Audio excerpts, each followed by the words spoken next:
Hey everyone, my name is Amy. I'm the winemaker for New Clairvaux Vineyard, and I am pleased to share with you our 2021 Poor Souls Block Barbera. Now, Barbera we age it in American oak. About 25% of it is new oak, so not heavy on the new oak because Barbera has such amazing fruit flavor that we don't want the oak to compete with that. So we just give it a little bit of that oaky spice just to kind of build a little character in it, but other than that, we just leave it mostly with the neutral oak. I'm gonna do a little tasting, and I'll tell you what I pick up in this wine. So we'll start with the color. So the color is kind of this beautiful deep red rose. Maybe even a better color descriptor might be black cherry. It's very, very beautiful. To get this type of color, Barbera, contrary to a lot of literature out there, is not a super dark inky wine. And so to get this color, what we do is when we crush it and we put it into a stainless steel tank, we start the ferment, we try to start it, let it warm up to about 80 degrees right off the bat. And that 80 degrees helps extract a great color. And then we start chilling it down because, like I had said before, it's got great fruit aromatics like cherries and strawberries and things like that. And so to capture those fruit aromatics, we got to chill it down before it all blows off in the ferment. So that's how we traditionally make this Barbera. We also, this wine is so amazing.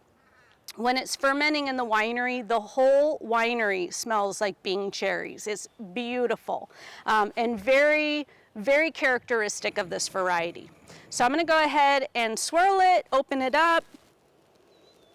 So right off the bat, it's a cherry bomb. It's got so much cherry bursting from it. It also has a little bit of that American oak. American oak, even at 25%, is a very powerful oak. And it's got vanilla and some like bourbon kind of aromas. Now let's go ahead and taste it.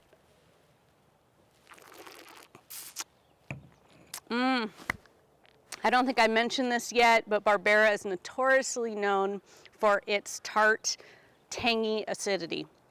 And this one is no exception. It definitely, you can feel it on the sides of the back of the mouth.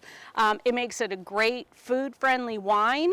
Now this wine is 100% bone dry, so no residual sugar at all, but it's got so much fruit, it almost is juicy. It's so surprising how much a dry wine can actually taste juicy.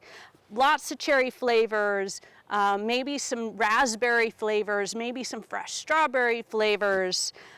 It's got a little bit of that oak, like I had said, some warm baking spices like cinnamon and clove. That's probably coming from the oak profile.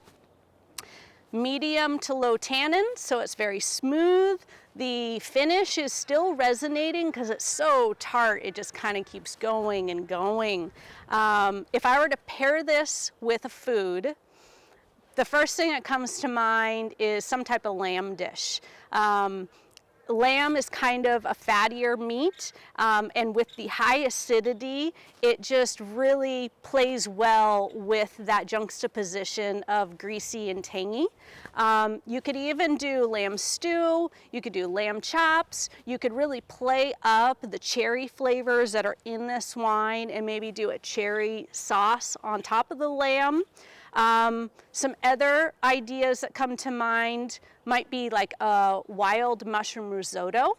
It's got kind of that cheesiness, kind of has a little bit of the fat in it, and the mushrooms have that earthiness, which is not really in this wine, but it plays well together. So you have that fresh fruit and that earthiness. The cheeses I would pair would be something acidic cheese, so maybe feta or goat cheese. You could even do like a soft cream cheese with a salami. Something as simple as that would go really well with this wine. So I hope you give it a try and enjoy. Cheers.